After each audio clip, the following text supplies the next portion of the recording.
Salom do'stlar, bugun sizga Amo CRM tizimining biznesingizni samaraliroq qilishga yordam beradigan foydali funksiyalari haqida gapirib o'tamiz. Birinchisi aqlli sotuv voronkalar. Amo CRM sizga aqlli voronkalarni sozlash imkonini beradi.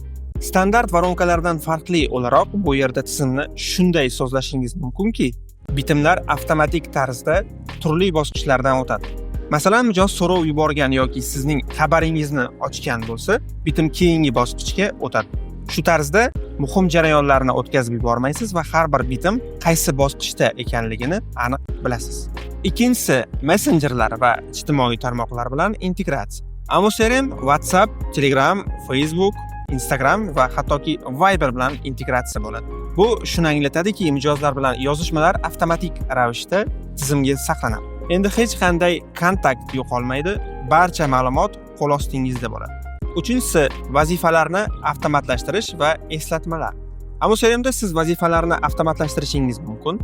Masalan, tizim sizga mijozga qo'ng'iroq qilish yoki uchrashuv o'tkazish kerakligini eslatadi. Bundan tashqari, eslatmalar butun jamoa uchun ishlashi mumkin.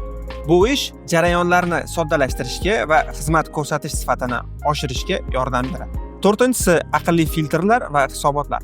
Tizim sizga mijoz bilan ishlash samaradorligini tahlil qilish imkonini beradi. Masalan, qaysi bosqichda bitimlar yo'qotilayotganini yoki qaysi xodim eng ko'p bitimni yopayotganini bilib olishingiz mumkin. Ushbu hisobotlar jarayonlarni optimallashtirishga yordam beradi. Beshinchisi, mobil ilova. Agar biznesingiz doimiy harakatda bo'lishingizni talab qilsa, Amo CRMning mobil ilovasi siz uchun ajoyib yechimdir. Smartfoningiz orqali istalgan joyda va istalgan vaqtda tizimni ishlatishingiz mumkin. Endi esa Amo CRMning ushbu funksiyalari amalda qanday ishlashini ko'rib chiqamiz. Marhamat, bizning sotuv voronkamiz har bir bosqichni mijozlar bilan muloqot jarayoniga moslashtirishingiz mumkin. Masalan, agar mijoz veb-sayt orqali ariza topshirsa, bitim avtomatik ravishda yangi bitim bosqichiga kelib tushadi. Bu esa jarayonlarni avtomatlashtiradi va vaqtingizni tejaydi. Keyin esa messenjerlar bilan integratsiyani ko'rib chiqamiz. Masalan, Telegram orqali mijoz bilan yozishmalarni olishimiz mumkin. Ushbu yozishmalar avtomatik tarzda mijozni kartochkasida saqlanadi. Mijoz bilan bo'lgan har bitta xabarlarni shu yerda ko'rishingiz mumkin va shu yerning o'zida to'g'ridan-to'g'ri mijozga javob yozishingiz mumkin bo'ladi. Ushbu bo'limda esa hisobotlar joylashgan. Masalan, mana bu tahlil bir hafta ichida qancha bitimlar yo'qotilganligini yoki qaysi bosqichda ko'proq bitimlar yo'qotilganligini ko'rsatadi.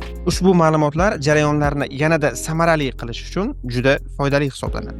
Amo CRM biznesni rivojlantirish, mijozlar bilan ishlashni optimallashtirish va jarayonlarni avtomatlashtirish uchun juda ham kuchli vositadir. Ushbu funksiyalarni o'rnatib ish samaradorligini oshirishingiz mumkin. Endi esa siz Amo CRMdan qanday to'g'ri foydalanishni bilasiz. CRM tizimi ish jarayonlarini avtomatlashtirishga yordam beradi, mijozlar bilan muloqotni yaxshilaydi va vaqtni tejaydi. Shunchaki tizimni to'g'ri tanlash va o'rnatish lozim.